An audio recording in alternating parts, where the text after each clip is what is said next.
Hello law aspirants भाई। Law वाले लोग जितने भी हैं जो चाहते हैं कि मेरे को अपना करियर बनाना है कहाँ, लॉ साइड में, यानी कि लॉ की फील्ड में बनाना है। तो अब बहुत सारे बच्चों को प्रॉपर गाइडेंस नहीं मिल पाता। बहुत सारे ऐसे बच्चे हैं जिनके पेरेंट्स या उनके रिलेटिव्स ही इस पर्टिकुलर फील्ड से रिलेटेड हैं, तो वो उन्हें अच्छा खासा गाइड कर देते हैं। बावजूद इसके हम इस चैनल पे लेके आए हैं आप सभी को गाइड करने के लिए लॉ से रिलेटेड हर एक चीज। जितने भी डाउट्स हैं उनको जरूर कमेंट में पूछ लीजिएगा ताकि उनको भी हम सॉल्व कर पाए। सबसे पहले जो चीजें हैं वो ये है कि बहुत सारे बच्चे 10वीं तक तो एक कॉमन बैकग्राउंड पे पढ़ते हैं। जी हाँ, सारे सब्जेक्ट पढ़ाए जाते हैं। तब तक हमें समझ आ जाती है कि हम किस फील्ड में जा सकते हैं, किस फील्ड के लिए बने हैं या कौन सी फील्ड अच्छी हो सकती है हमारे लिए। कुछ बच्चे ऐसे होते हैं जिनके पेरेंट्स उन पे थोड़ा सा प्रेशर डाल के, चूंकि वो अपनी बात मनवाना चाहते हैं, तो उस फील्ड में धकेल देते हैं बच्चों को। कुछ ऐसे बच्चे होते हैं जिन्हें कुछ आइडिया ही नहीं होता कि हमें करना क्या है। तो भाई क्या क्या कोर्सेज हो सकते हैं लॉ के, वो तो हम बाद में बात करेंगे। लेकिन लॉ करने के लिए आपके पास क्या स्पेसिफिकेशन होने चाहिए, क्या क्या एलिजिबिलिटी क्राइटेरिया आपके पास होने चाहिए कक्षा 12वीं के बाद। सबसे पहली जो शुरुआत होती है लॉ के लिए वो होता है अंडर ग्रेजुएशन कोर्सेस। तो भैया वो जो कोर्सेज हैं उसके लिए मिनिमम 12th पास आपको होना मांगता है।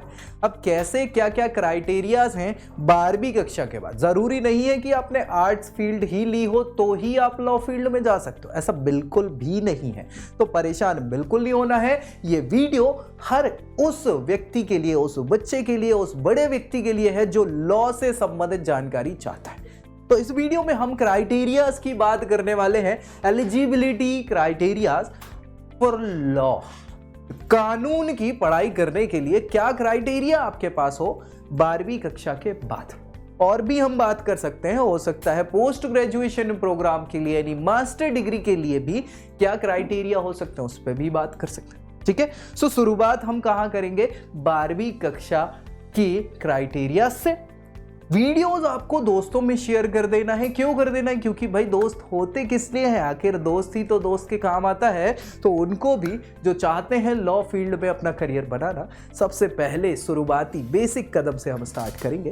दोस्तों में शेयर जरूर कर दीजिएगा और वीडियो पसंद आए तो इसको लाइक करना है। चैनल भी सब्सक्राइब कर लीजिएगा क्योंकि इन फ्यूचर सारी लॉ से रिलेटेड चीजें आपको यही इसी लीगल खबरी पर मिलने वाली है।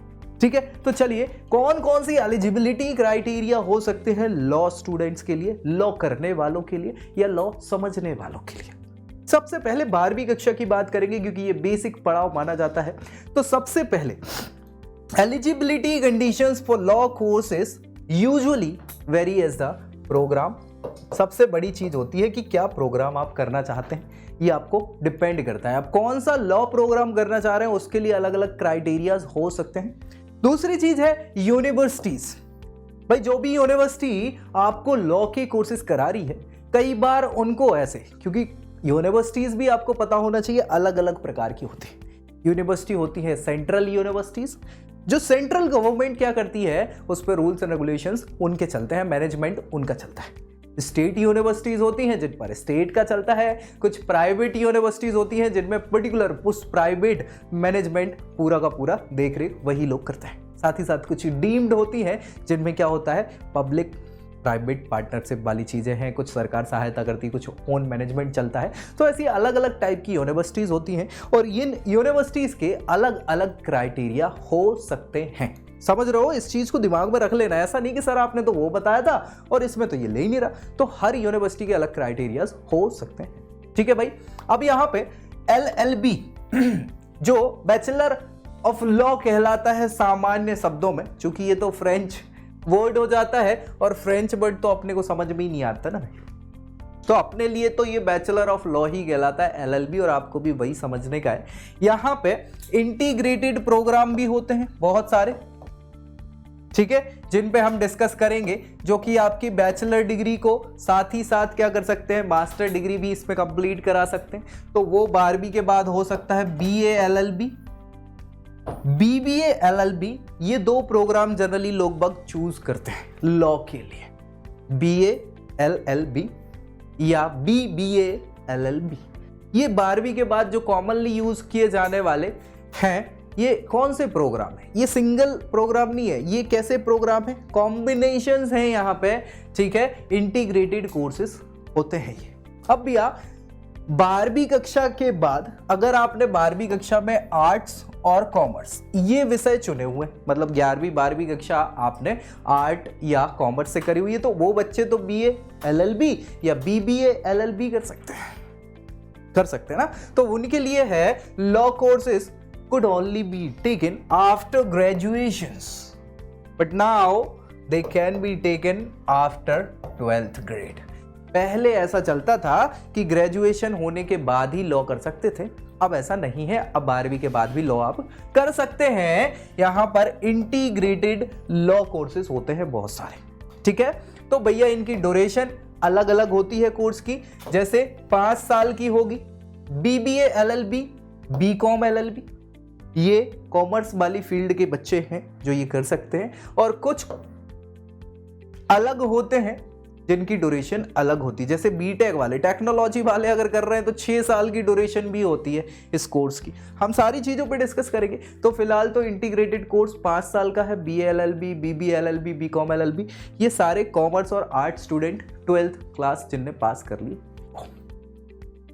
साइंस स्टूडेंट्स की अगर हम बात करें, बहुत सारे बच्चे साइंस ले लेते हैं 11th में, भाई मैथ्स ले लिया या बायोलॉजी ले लिया, तो अब मेरे को समझ नहीं आ रहा, वो तो दोस्त ले रहे थे तो मैंने ले लिया, लेकिन हमें समझ में इतना 2 साल में आ गया कि हमसे ना हो पाएगा। हमारी फील्ड तो लॉ वाली थी और हम साइंस में चले आए, तो क्या किया जाए? बिल्कुल कोई दिक्कत नहीं है घबराने की, आप तब भी कर सकते हैं। Law courses can be pursued after completing 12th science, 12वीं कक्षा साइंस से करने के बाद भी आप लॉ कोर्सेज कर सकते हैं, कोई समस्या नहीं है, ठीक है भैया। यहां पर बहुत सारे ऐसे कॉलेजेस और यूनिवर्सिटीज हैं जो एडमिशन एंट्रेंस एग्जाम के बेसिस पे क्या है लेते हैं, और मोस्ट कॉमन जो एंट्रेंस एग्जाम्स होते हैं आजकल जो चल रहे हैं, जैसे एक क्लेट का एग्जाम होता है, ये सबसे ज्यादा सुना जाने वाला एग्जाम होता है ना, हाँ, common law admission test. AILET होता है, इसके बाद सेट का होता है, और अलग अलग कॉलेजेस के एंट्रेंस एग्जाम भी होते हैं, वो college based university based exams होते हैं। तो इनको आप पार्टिसिपेट करके, इनको क्वालिफाई करके भी आप लॉ कोर्सेज कर सकते हो।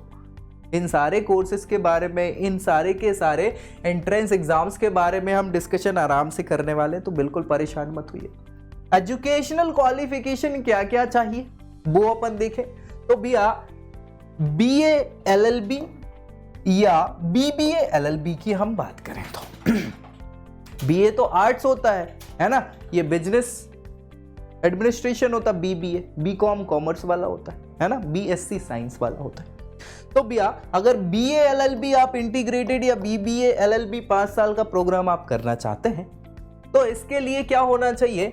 12वीं कक्षा आपकी पास होना चाहिए, ठीक है, रिकॉग्नाइज्ड बोर्ड या यूनिवर्सिटी से, और इसमें मिनिमम क्या है, जो भी क्राइटेरिया होगा आपके परसेंटेज मार्क्स का।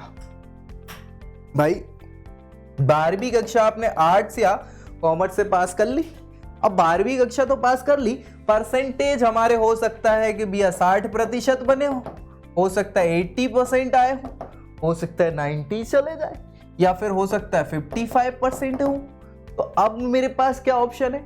तो यहाँ पे परसेंटेज का 12वीं पास होना एक आम क्राइटेरिया है सभी के लिए, लेकिन कितने परसेंट मिनिमम होना चाहिए ये उस यूनिवर्सिटी या उस कॉलेज पे डिपेंड करता है, ये अधिकार उनको दे के रखा है। अब वो कौन सी यूनिवर्सिटी है उस पर ये सारी चीज़ें डिपेंड करती है। तो मिनिमम मार्क्स जो है वो यूनिवर्सिटी टू यूनिवर्सिटी वेरी करते हैं, आगे पीछे हो सकते हैं। कोई हो सकता है 55% पे भी आपको एलिजिबल मान ले, कोई हो सकता है कि 65% पे भी बोल दे नहीं नहीं भैया हम तो अच्छे कॉलेजेस में गिने जाते हैं, हमारा मान सम्मान अच्छा है, तो हम चाहते हैं कि अच्छे स्टूडेंट पढ़े, ज़्यादा प्रतिशत वालों को हम मान्यता देंगे। तो ये कोई लोड वाली बात नहीं है, ऐसे बहुत सारे कॉलेजेस हैं जो कम परसेंटेज पे भी आपको लॉ कोर्सेज कराते हैं। हम उन सब पे बात करेंगे, आपको कहीं जाने की ज़रूरत नहीं है, सारे इलाज हर मर्ज की दवा यहीं मिलने वाली है आपको, तो परेशान नहीं होने का है, ठीक है।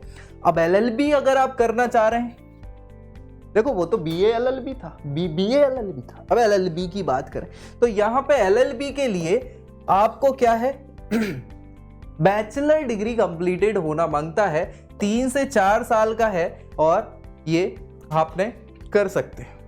LLB जो है आपको कंप्लीट करना होगा बैचलर डिग्री 3 या 4 साल वाली। अब आजकल क्या हो गया है कि अभी UGC जो यूनिवर्सिटी ग्रांट कमीशन है वही सब सर्वे सर्वा है इन यूनिवर्सिटीज के, वही रूल्स रेगुलेशन और देखरेख करते हैं, पैसे ऐसे देने का काम भी वही करते हैं। तो उन्होंने अभी कुछ दिन पहले बात कर दी है कि भैया जो अब ऑनर्स वाली डिग्री पहले 3 साल में मिल जाती थी, उन्होंने कहा नहीं भैया अब इसको हम 4 साल की डिग्री प्रोग्राम में मानेंगे। जिसको ऑनर्स की डिग्री चाहिए उसको 4 साल का प्रोग्राम करना पड़ेगा डिग्री वाला, उसके बाद डायरेक्ट आप PhD भी कर सकते हो, कोई दिक्कत नहीं। तो ये अभी अभी कुछ समय पहले इन्होंने चेंजेस किए हुए हैं। तो 3-4 साल की डिग्री आपने करी हो रिकॉग्नाइज्ड यूनिवर्सिटी से तो आप LLB भी एलिजिबल होते हैं करने के लिए। LLM मतलब ये M बोले तो मास्टर्स, ठीक है। तो मास्टर्स कब करोगे लॉ से? जब आपने बैचलर्स करी हो, है कि नहीं? जी हाँ। तो you must have an LLB degree from a recognised law university, और मैनी यूनिवर्सिटीज जो हैं अलग अलग कैंडिडेट को एक्सपीरियंस के बेसिस पे लॉ के उसके हिसाब से भी एलिजिबल कर देती है। तो वो वेरी करता है, मैं बता रहा हूँ ना, यूनिवर्सिटी टू यूनिवर्सिटी उनके अलग अलग चीज़ें हैं, क्राइटेरियाज हैं, जिनको हम बात आगे डिस्कस करेंगे पर्टिकुलर कोर्सेज पे जब हम जाएंगे तब सारी चीज़ें आपको बता देंगे। LLD PhD होती है ना, जैसे डॉक्टरेट जिसको कहा जाता है, वैसे ही डॉक्टरेट ऑफ लॉ होते हैं LLD जिनको कहा जाता है, ठीक है। सो भैया यहां पे आपको PhD की डिग्री मिलती है, ठीक है। 6 से 10 साल का आपने एक्सपीरियंस हो किसी इंडस्ट्री में, इंडस्ट्री मतलब पर्टिकुलर इंडस्ट्री, लॉ इंडस्ट्री या जहां भी आप जा रहे हैं, तो यहां पे आपको PhD डिग्री के बराबर ये LLD की डिग्री मानी जाती है। 6 से 10 साल का एक्सपीरियंस आपको, तब आप ये काम कर सकते हैं LLD में। लॉ के लिए कौन कौन से एग्जाम्स होते हैं, एंट्रेंस एग्जाम्स, सारे एग्जाम्स पे एक एक वीडियो आपको मिल जाएगा, फुल डेप्थ जितना उसमें गहराई में जा सकते हैं उतने में चलेंगे अपन, ताकि आपको एक एक चीज खत्म हो। अभी नहीं, इस वीडियो को तो बहुत लंबा नहीं चलेंगे, छोटा ही चलेगा ये, ठीक है। एंट्रेंस एग्जाम्स बहुत सारे हैं, जैसे भैया DU का दिल्ली यूनिवर्सिटी LLB के लिए एक एग्जाम कंडक्ट कराती है। MHT महाराष्ट्र, CET जो आजकल कॉमन एंट्रेंस टेस्ट होता है, अब उसको CUET भी बोलने लग गए हैं। ये CET जो है ये स्टेट टू स्टेट होते थे, जैसे मध्य प्रदेश के लिए common eligibility test MP SET, Maharashtra के लिए MH टेस्ट, UP के लिए UP सेट। अब इनको कंबाइंड कर दिया है और CUET कर दिया, कॉमन यूनिवर्सिटीज एंट्रेंस टेस्ट, ठीक है। तो ये पिछली साल से स्टार्ट हो गया है, अब नए साल में भी आपको CUET पे यहाँ पर बहुत सारी यूनिवर्सिटीज इसके माध्यम से आपको डायरेक्ट एडमिशन दे रही हैं, ठीक है। तो ये बहुत सारे यूनिवर्सिटीज के थे टेस्ट। नेशनल लेवल पे एक बहुत ही इंपॉर्टेंट टेस्ट होता है जिसकी आप सभी तैयारी करते हैं, CLAT, है ना, common law admission test, CLAT, which is conducted for LLB and LLM courses in India। मतलब जितने भी बैचलर प्रोग्राम है लॉ के और जितने मास्टर प्रोग्राम है लॉ के, LLB, LLM, इनके लिए ये CLAT का एग्जाम जो है बहुत ही टॉपेस्ट एग्जाम्स में से माना जाता है, मतलब most preferred exam law student के द्वारा जो किया जाता है। इसके अलावा बहुत सारे और एग्जाम्स हैं जिनको बहुत सारे बच्चों को नहीं पता होता है, तो हम उन पे भी डिस्कस करेंगे, ठीक है। LLB के लिए अब्रॉड जाना है, विदेश में पढ़ाई करनी है भाई साहब। हाँ, जैसे भाई गांधी जी भी गए थे, बड़े बड़े लोग पहले विदेश में जाके पढ़ाई करते थे ना, हाँ, तो हमको भी अब्रॉड जाना है LLB के लिए। तो भाई साहब आपको क्या करना है, LNET का, law NET, law national aptitude test, LSAT, ये एग्जाम होता है। ये अलग अलग रिक्वायरमेंट स्पेसिफाइड जो भी यूनिवर्सिटीज़ हैं उनके द्वारा होता है। जो भी ज़रूरत है यूनिवर्सिटी को, जैसी वीकेंड सीट्स हैं, जो आपकी ज़रूरत है उसके हिसाब से ये एग्ज़ाम्स कंडक्ट कराए जाते हैं अब्रॉड में जाके लॉ के पढ़ाई करने के लिए। साथ ही साथ LLM कोर्सेज के लिए, मास्टर कोर्सेज के लिए यूनिवर्सिटी जो विदेश की हैं वो GRE एक कॉमन ही एग्ज़ाम होता है जिसके तहत आप विदेश में हर प्रकार के, चाहे वो मैनेजमेंट के कोर्सेस, इंजीनियरिंग के कोर्सेस हो या फिर लॉ के कोर्सेस हो, तो सारे कोर्सेस आप GRE के माध्यम से कर सकते हैं। ठीक है, ये मास्टर प्रोग्राम के लिए है, याद रखिएगा। ठीक है, GRE का एग्जाम अब्रॉड में पढ़ाई करने के लिए उनके स्कोर के बेसिस पे आपको एडमिशन मिल जाता है। जनरली ऐसा मेरे को जो अनुभव है, मेरे मित्र कई अलग अलग जगहों पे गए हैं GRE के थ्रू, तो एक GRE देना मतलब ये मान के चलिए कि लगभग आप कंफर्म्ड हैं अब्रॉड में पढ़ाई करने के लिए।